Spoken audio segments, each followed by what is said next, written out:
আমার পরিবার সবাই। তো আমি আমার মাকে বলেছি যে দেখো, মানে আমরা যে লড়াই নেমেছি, আমার একটা মনে হয় কি কোনো রাজনীতিবিদের না বাসায় মৃত্যুটা হইতে পারে না, এটা কোনো ভালো মৃত্যু না।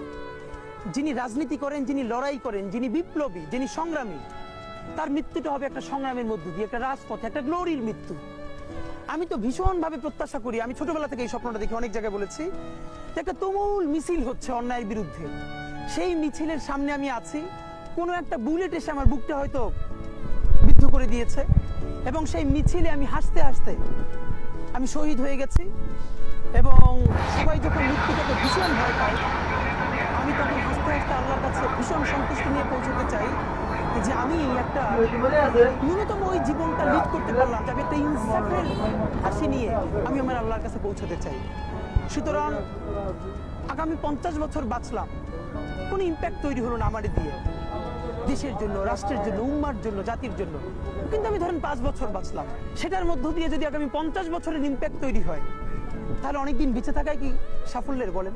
শহীদ প্রেসিডেন্ট জিয়াউর রহমান কয়টা দিন বেঁচেছেন, কিন্তু ভাবেন আজকে পর্যন্ত উনি আমার অনুপ্রেরণা। হাঁটতে হাঁটতে আমার পা ফুলে